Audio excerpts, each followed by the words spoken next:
Olá, bom dia, tudo bem com vocês? Estamos começando mais um Cresce Esclarece e o tema de hoje é ITBI. E quem vai participar hoje é o Adonilson Franco, ele é presidente da Acresce e também advogado. Bom dia, tudo bem, Adonilson? Bom dia, Cristiane. É um prazer estar aqui com vocês mais uma vez e agradeço a oportunidade. Nós que agradecemos sua participação. Adonilson, eu queria saber o que é o ITBI e em que situação ele deve ser pago? Então, Cristiane, o ITBI é o imposto municipal que incide sobre transações imobiliárias. Toda vez que envolver valores ou riqueza econômica numa transação imobiliária, incide o ITBI. Né? Então, isso, por exemplo, uma operação de compra e venda, permuta, dação em pagamento, são operações que, por exemplo, a permuta pode não envolver dinheiro, é uma troca de imóveis, por exemplo, e não envolve dinheiro, mas é onerosa, porque gratuita, não envolveria dinheiro nenhum, seria, por exemplo, uma doação. Isso que aí já é outro imposto, imposto estadual. Tá. A gente vai até retomar esse assunto, a gente vai perguntar especificamente sobre cada situação. E quem que paga? É o comprador ou o vendedor do imóvel? Então, o Código Tributário Nacional diz que pode ser um ou pode ser outro. Tá. Os municípios é que têm competência para estabelecer quem é o contribuinte. No caso do município de São Paulo, por exemplo, e eu acredito que na maioria dos municípios brasileiros, é o comprador quem paga, quem é o contribuinte. Isso, então, não é estipulado em contrato? Não, pode até ser, mas como a lei define quem é o contribuinte, mesmo que não esteja previsto em contrato, já está definido em lei. O que pode acontecer, e isso é importante saber, é que, por exemplo, o comprador é o contribuinte, mas se o contrato disser, no contrato ficar estabelecido que é o vendedor, e isso pode acontecer, a guia de recolhimento vai sair em nome do comprador, porque pela lei ele que é o contribuinte. Entretanto, eles vão fazer um acerto entre eles, comprador e vendedor, de forma que o vendedor assuma esse custo financeiro desse tributo. E, Adonilson, como é que deve ser procedido para o pagamento do ITBI? Onde a pessoa tem que se dirigir? Como é que é feita essa situação? Olha, em São Paulo, e eu tenho observado que em vários municípios, você pela internet você emite a guia. Né? Inclusive... É o site da prefeitura? Site da prefeitura. Muitas vezes o corretor ele quer saber qual é o valor do ITBI daquela operação. Sim. Ele pode acessar o site da prefeitura, ele coloca o número de cadastro do IPTU, que é o mesmo cadastro, vale para o IPTU e para o ITBI. Esse número ele já tem o valor atualizado do ITBI. Aí ele emite um boleto. Aí ele emite o boleto. E paga em qualquer banco. E paga em qualquer banco. Tá. E o percentual cobrado pela transferência da propriedade varia conforme a cidade onde o imóvel está localizado? Sim, porque sendo o ITBI o imposto municipal, cada município estabelece a sua alíquota e também, e pode parecer estranho, até a base de cálculo. Porque a base de cálculo, depois se você quiser, a gente aprofunda mais nisso, tem um valor venal de referência, por exemplo, cobrado em São Paulo, em Itu eu sei que também tem, alguns municípios aqui da vizinhança de São Paulo também, eles cobram valor venal de referência. O que seria um valor Então, esse valor venal de referência foi uma criação, até onde eu sei, do município de São Paulo em 2005, que ele disse assim, e naquela época o mercado imobiliário estava se valorizando muito. Né? Então, como existe uma base do IPTU, o município falou assim, é injusto eu usar essa base do IPTU porque é irreal esse valor. Aí o que ele fez? Por lei, o município de São Paulo criou uma outra base, que é valor venal de referência. Ou seja, ele diz assim, ele faz até uma pesquisa semestral junto com o FIPZAP, que é o Zap Imóveis, e ele faz uma avaliação mensal, ou semestral, melhor dizendo, e aí ele estabelece qual é o valor do mercado na região. Isso que eu ia falar. Né? Faz uma análise de todos os imóveis que estão localizados naquela região e aí ele estipula, aí já individualmente, para cada imóvel, qual é o valor dele, e esse valor muitas vezes, e aí entra um aspecto até de inconstitucionalidade já reconhecida pelo Tribunal de Justiça de São Paulo, desde 2013, toda vez que esse valor da transação for superior ao valor de duas hipóteses, ou IPTU ou o valor da própria transação, Sim. toda vez que ele for superior, é discutível no judiciário e se pagar a mais, tem como restituir, buscar de volta isso que foi pago a mais. Isso é um aspecto inconstitucional que você está dando. Inconstitucional. Eu sei, por exemplo, que o Real Parque tem imóveis na região que estão sofrendo esse problema. Ou seja, o valor da transação e do IPTU é inferior àquilo que foi utilizado como base de cálculo do ITBI. Tá. E, Adonilson, existem outras situações que cabem à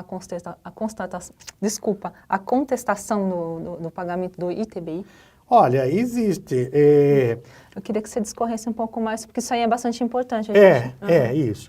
Eu até deixo à disposição dos telespectadores o meu telefone 32668592, se eles precisarem, se alguém precisar, para esclarecimento sobre isso. Mas, enfim, existe um outro ponto que é também objeto de contestação judicial, que é o momento do recolhimento do ITBI. Tá? O momento do recolhimento do ITBI é aquele em que se faz o registro da mudança de propriedade. Sei. No registro imobiliário. Tá. É lá. Entretanto, todos os municípios, São Paulo é assim, exigem, no momento que antecede a escritura pública da compra e venda. Tá. Ou seja, um é tabelião, o outro é o registrador do imóvel. A operação de compra e venda, ela antecede ao registro da própria compra e venda. Sim. No registro imobiliário. Então, os municípios exigem o recolhimento e ainda impõem penalidade para o tabelião se ele não exigir a comprovação do recolhimento do TBI naquele momento em que vai ser feita a escritura pública de compra e venda. Isso é ilegal. É legal. Né? Agora, é óbvio que entre esse momento da escritura e o momento do registro no imóvel, lá no registro imobiliário, o tempo pode ser pequeno e não justificar nenhuma medida judicial. Mas se for longo, poderá sim justificar. E outro ponto, e é um terceiro ponto, esse tem a ver com a alíquota do ITBI. Porque o nosso Código Tributário Nacional, ele é de 1966. Em 67 ou 66, foi publicada uma emenda constitucional estabelecendo que a alíquota do ITBI era 2%. Isso. Entretanto, existe uma discussão no judiciário se essa emenda constitucional de 1966, ela foi recebida pela Constituição de 88. E aí, nessa discussão, os municípios cobram o que querem. Por exemplo, no Rio de Janeiro cobra 6%. Mas isso é permitido por lei? Então, aí cabe ir ao judiciário para definir se aquela emenda constitucional de 66, que limitava em 2%, está em vigor ou não. Entendi. E isso é uma discussão judicial. Por enquanto, o tema ainda não foi definido, mas existe a discussão. Tá. Adonilson, chegou aqui uma pergunta, que aliás é sobre esse ponto que a gente está discutindo agora. Ser aprendiz é o nome da pessoa, via Facebook ela mandou, ela quer saber qual é a porcentagem sobre o valor venal e como é determinado o valor venal para cada imóvel. Então, nós acabamos de explicar que a alíquota, ela em rigor, deveria ser 2%. No entanto, por exemplo, São Paulo cobra 3%. Eu tenho visto municípios aqui ao redor de São Paulo cobrando 5%. Então, a alíquota é uma coisa, a base de cálculo é outra. Qual é a base de cálculo? É o valor do IPTU ou o valor venal, dos dois o maior. Nunca pode ser utilizado valor superior a um desses dois, dos dois o maior. Ou seja, IPTU ou o valor da própria transação. Não mais que isso. A pergunta, eu respondi ou ficou algum ponto? Não, você falou sobre as duas coisas, o valor venal e também o valor do imóvel, né, que você tinha falado. Você falou sobre as duas coisas. Perfeito. E deixa eu te perguntar, Danilson, é possível parcelar ITBI? Não existe isso. Esse é um problema muito sério. Por exemplo, eu faço planejamento sucessório, ou seja, envolve patrimônio imobiliário familiar. E o grande custo dessas transações é justamente o tributo, porque quando chega no ITBI ou mesmo no ITCMD, se houver doação, o custo é realmente alto. E o custo cartorário também é alto. E isso não tem negociação, é pago à vista. Tem que pagar à vista. Tem que pagar. E como é que a pessoa consegue, então, se programar para conseguir pagar o ITBI e demais impostos, né? Porque, aliás, eu queria que você discorresse um pouco também, que além do ITBI, quais são os demais impostos? Então, o problema de se programar é assim, ou paga ou fica inadimplente, né? E se ficar inadimplente, o próprio imóvel é base para a execução fiscal. Então, o município vai e executa a dívida e ele penhora o próprio imóvel, porque o próprio imóvel poderá ser, no caso, ele é sujeito a penhora para pagar a dívida do tributo. Não tem outra coisa. Eu já me deparei com a situação, Cristiane, paradoxal, de pessoas terem um membro da família falecido e os herdeiros não poderem fazer o inventário porque não tem dinheiro para pagar. E aí, como é que fica a situação? Aí fica no limbo. Ou seja, não faz nada, não se transfere propriedade, não se vende a propriedade em decorrência disso, seja bens imóveis, seja veículos, seja, enfim, bens móveis, não faz nada, porque não tem o que fazer. E não existe a mínima possibilidade de parcelar, ou enfim. Eu acredito que deveria haver essa possibilidade, não é? Pois O que você pensa sobre isso? Eu acho que seria um caso a ser estudado pelo legislador, mas realmente eles não... Porque a ideia é assim, o tributo incide sobre uma riqueza. Essa riqueza ou ela está poupada ou ela está sendo consumida, né? Entendi. No caso, é uma riqueza que foi recebida, está em movimento de quem faleceu para o herdeiro. Então, supostamente, é assim que pensa o legislador, se ele está recebendo um patrimônio, ele tem dinheiro para pagar o tributo. E, na verdade, não é isso. Nem sempre isso acontece, né? Adonilson, saindo um pouco fora do ITBI, eu queria saber assim, quais são os outros impostos que envolvem a compra e venda de imóveis? Compra e venda de imóveis é ITBI, porque o IPTU é na sequência, quando o adquirente recebe a propriedade, ele vai ter que pagar o IPTU. E também pode existir, do ponto de vista do vendedor, imposto de renda sobre ganho de capital. Tá. Né? Então, eu até esclareço aos telespectadores, por favor, considerem que muitas vezes é possível um planejamento tributário que permite a redução do ganho de capital tributável pelo imposto de renda por parte do vendedor. Um exemplo, já deixo aqui já claro nesse momento. Reforma de imóvel. Se o vendedor promoveu reforma do imóvel, ou se trata de condomínio, e o condomínio teve uma reforma substancial, por exemplo, instalação de gerador gerador a gás, ou enfim, a óleo diesel, não importa,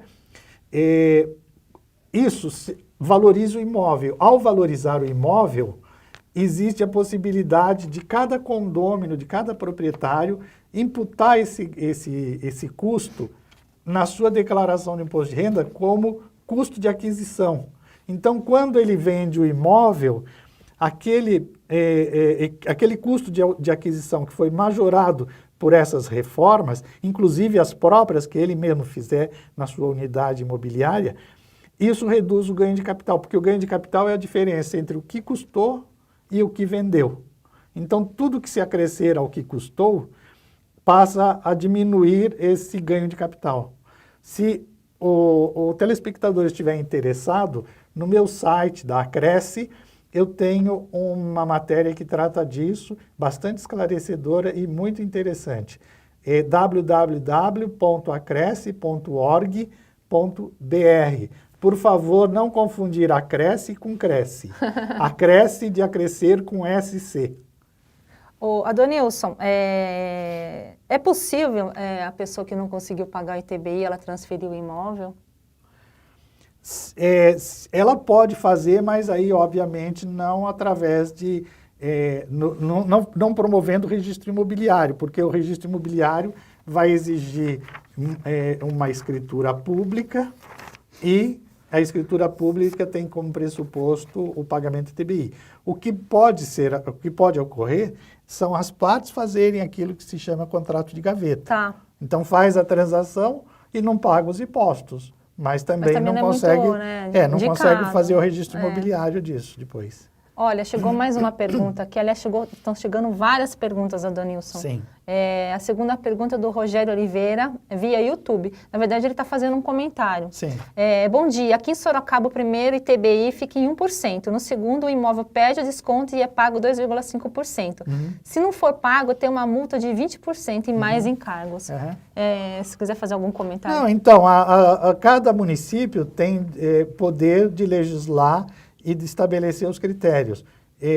Normalmente, o que a gente observa é que estabelece-se a alíquota fixa e não tem conversa, tem que pagar. Tem que pagar. Você falou já... Aliás, a terceira pergunta é do Paulo Mantovani e ele está voltando nessa questão aí. Em minha cidade, Assis, o ITBI pode ser pago em até 10 parcelas. Então, se o município permite, isso é liberalidade do município. De um modo geral, isso não acontece. Por exemplo, São Paulo não existe a mínima possibilidade disso. Fábio dos Santos fez uma pergunta também, via YouTube. Seria muito bom se esses tributos pudessem ser parcelados. É que a gente tinha acabado de falar agora que não é possível. O IPTU é parcelado, né? Exatamente. Os municípios parcelam, mas ITBI, de um modo geral, não parcelam. Nem sempre quem compra um imóvel tem dinheiro para pagar os tributos. Bom, é uma questão, né, Adonilson? Sobre isso, eu até gostaria de fazer um comentário adicional que é muito importante. Tem alguns aspectos que o comprador de imóvel ele tem que observar. Primeiro, o entorno do imóvel. Como é esse entorno do imóvel? Tem favela, tem prostituição, enfim. O segundo aspecto é ver, por exemplo, se for condomínio, e eu falo bastante em condomínio, porque eu sou presidente da Acresce, que é uma associação de condomínios residenciais e comerciais. Se for condomínio, é imprescindível ver dois aspectos. O custo do condomínio, o valor do condomínio e o valor do IPTU. O valor do IPTU sempre, mas o do condomínio também, quando se trata de condomínio residencial ou comercial. Por quê? Porque são impactantes. Eu estou cuidando de IPTU aqui na região de Moema, para associados da Acresce, e eu tenho constatado, aliás, estou entrando com ação judicial agora, esta próxima semana, eu tenho constatado duplicação do valor do IPTU em 5 anos. 100% de aumento de IPTU em 5 anos. Então, isso que eu vou falar é um aspecto extremamente relevante. A pessoa tem potencial de pagamento numa fase na vida em que ele trabalha e sei lá, não importa o cargo que ele ocupe, mas ele tem que considerar que aquele imóvel, e nós conversávamos antes de entrarmos no ar, ele tem que considerar que aquele imóvel provavelmente vai ser uma propriedade dele para o resto da vida e a moradia dele. E vai gerar custo. E aí vai gerar custo. Então imagine uma pessoa, e isso é real, pagar 20 mil de IPTU por ano e pagar, por exemplo, 3 mil de condomínio, 5 mil de condomínio por mês. Então, no momento da vida em que existe capacidade de pagamento, é uma coisa. Em outro momento, principalmente após a aposentadoria, é outra conversa. A situação muda totalmente. Eu conheço caso real de pessoa, era diretor de companhia, comprou um apartamento muito bom, isso na época, tal, e depois, aposentado, não pôde mais pagar aquele custo de IPTU e de ITBI, porque esse é invariável. Você paga para ter o imóvel, para ter o direito de viver naquele imóvel. E aí a capacidade de pagamento não é mais compatível. Adonilson, se o oficial de cartório verificar que o ITBI não foi pago corretamente, ele pode sofrer algum tipo de multa também? Ele pode. A multa para ele chega a R$5 mil, Isso em São Paulo, não sei em outros municípios, mas em São Paulo, e isso é absolutamente ilegal, é outra ilegalidade, porque o tabelião, ele não tem a mínima responsabilidade em fazer contas, averiguar se foi pago, isso não tem nada a ver com a função dele, e isso está estabelecida na legislação que regula a atividade do tabelião.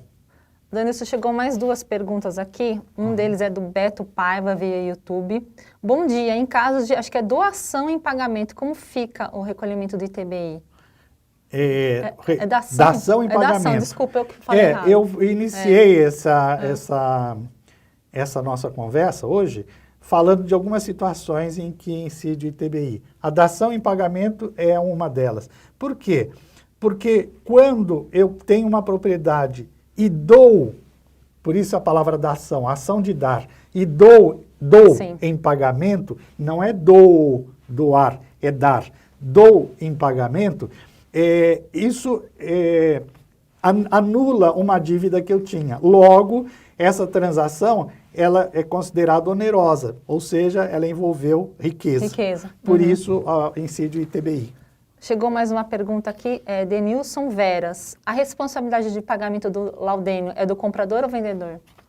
Olha, eu vou pedir para você, no meu e-mail ou no meu telefone, você entrar em contato, colocar essa pergunta para mim por e-mail, porque eu vou estudar, porque laudêmio, existe uma particularidade que é específica de laudêmio. É um mundo à parte, o laudêmio.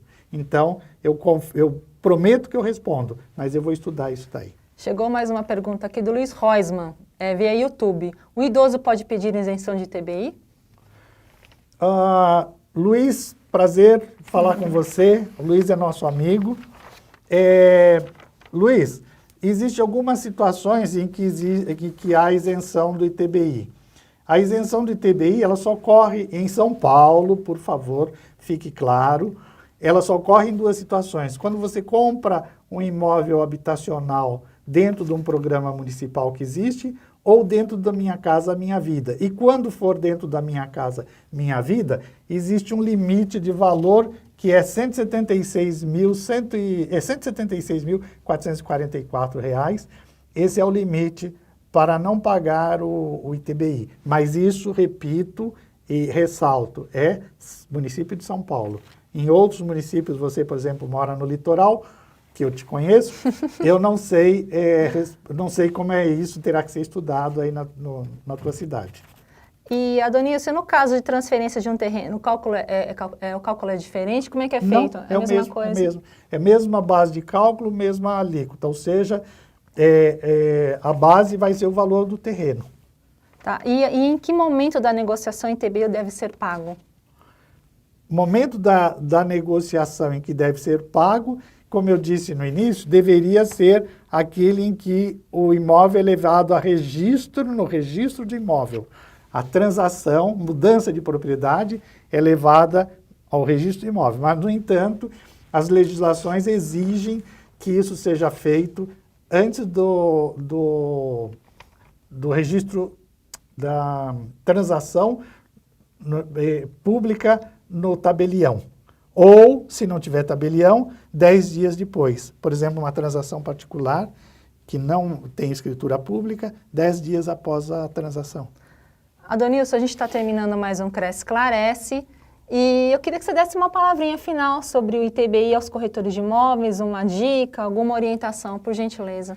Então, a minha sugestão é, considerando que em vários municípios do país existe a cobrança do ITBI com base no valor venal de referência, e isto no estado de São Paulo já foi declarado inconstitucional desde 2012, toda vez que você, corretor, se deparar com uma situação em que isso estiver acontecendo, ou seja, o valor venal de referência é maior do que a base do IPTU ou o valor da transação, você tem direito de discutir, o teu cliente tem o direito, o comprador tem o direito de discutir isso em juízo, e eu garanto 100% de certeza, o teu cliente terá êxito. E você utiliza essa informação como algo, eu diria pós-venda, embora não seja, mas um pós-venda, entre aspas,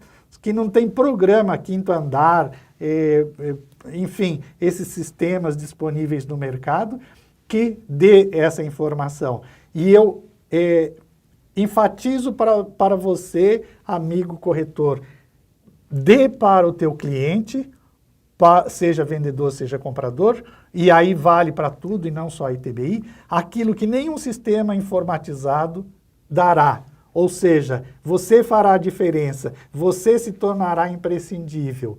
Se você quiser conhecer também sobre planejamento sucessório, o teu cliente tem patrimônio imobiliário e você diz assim para ele, você quer economizar na tributação desse patrimônio imobiliário, existe caminho. E aí você entra em contato comigo ou com o advogado que cuide de temas de planejamentos tributários, sucessórios.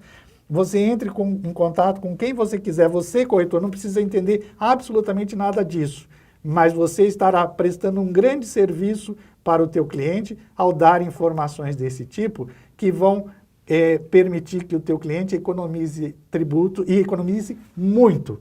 E você será por ele lembrado como um amigo mais do que um corretor de imóveis.